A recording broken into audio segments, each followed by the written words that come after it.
The monkey paw, right along, the jail cell.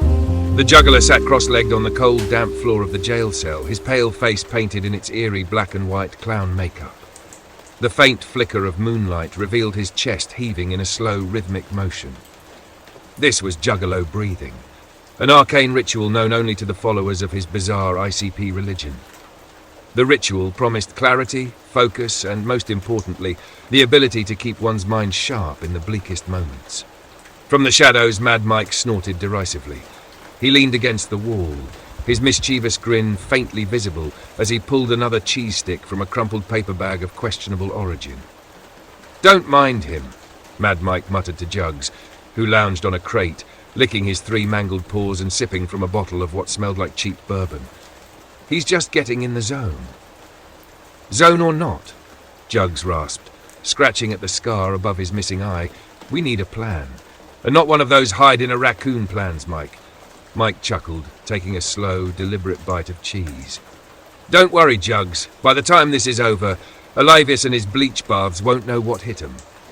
The cell was silent except for the faint scratching of a cockroach crawling along the bars. Mike's grin widened.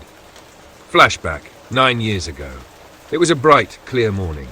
Fresh out of academy training, Alavius adjusted his stiff new uniform, the fabric creaking uncomfortably as he stepped into the passenger seat of a police cruiser for the first time. Behind the wheel sat Chief Hucklebuck, then just Detective Hucklebuck, his broad shoulders and clean-shaven head radiating authority. "You ready for this, rookie?" Hucklebuck asked, his baritone voice carrying just the faintest trace of amusement. "Ready as I'll ever be," Alavius said, though his hands fidgeted nervously in his lap.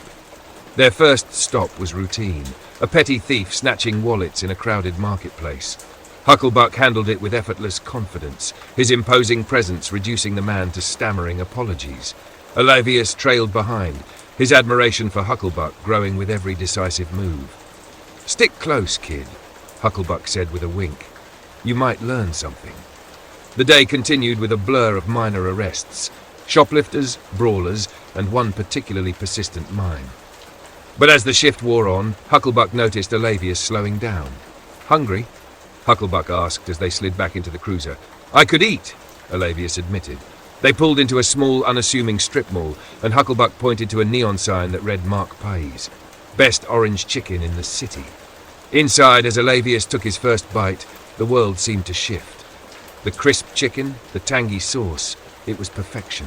Hucklebuck smirked as he watched Alavius's expression change. "Told you," he said. "Stick with me, kid. I'll show you all the best spots." As they left, Alavius noticed a cockroach skittering across the edge of the table. He frowned, but instead of revulsion, he felt curiosity. He leaned closer and the cockroach stopped, its antennae twitching as if it were waiting. "Everything okay, rookie?" Hucklebuck asked, noticing Alavius lingering behind. "Yeah," Alavius said quickly, following Hucklebuck to the cruiser. But as he sat in the passenger seat, he could feel the roach crawling into his pocket, and for some reason he didn't mind. Back in the present. Late night at HQ, Alavius and Hucklebuck sat across from each other in the dimly lit conference room. A large map of the city was spread across the table, marked with pins and scribbles detailing the most grated MC's suspected meetups. Alavius tapped his pen thoughtfully against the map, his cockroach perched on his shoulder, tapping its tiny legs in agreement. "They hit the marina last week," Hucklebuck said, leaning forward. "But there are patterns all over the place." "They're not random," Alavius countered. "Cheddar's too smart for that. It's like he wants us to follow." "Maybe you're overthinking it," Hucklebuck said, his voice softening. His eyes lingered on Alavius for just a moment too long. Alavius looked up, their eyes meeting. For a brief, charged moment, the room seemed to shrink. Hucklebuck cleared his throat and leaned back, breaking the tension. "We'll figure it out tomorrow," Hucklebuck said, standing. "Get some rest, rookie." Alavius smiled faintly. "I'm not a rookie anymore, Chief." The jail cell was silent, save for the occasional mutter of Jugs or the soft crunch of Mike's cheese sticks. Suddenly, a low rumble echoed through the room. Juggler stopped mid-breath, his painted face turning toward the window. "What the hell is that?" Mad Mike whispered, standing. The rumble grew louder, shaking the walls.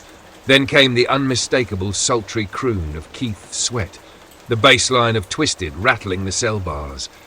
Before they could react, the wall exploded inward. A dozen Honda Goldwings roared into the cell, chains attached to their frames, pulling the concrete apart. At the front of the pack was Big Cheddar, his leather jacket glinting in the moonlight. Fontina III followed close behind, the massive enforcer's bike creaking under his weight. "Let's ride!" Big Cheddar shouted, his voice echoing through the chaos. In a flurry of motion, Mike and Jugs were hauled onto the bikes. The juggler, still stunned, was dragged along by Fontina, his clown makeup streaked with dust. As the gang roared away into the night, the last sound in the cell was the faint click of a cockroach crawling across the floor, its antenna twitching ominously, to be continued.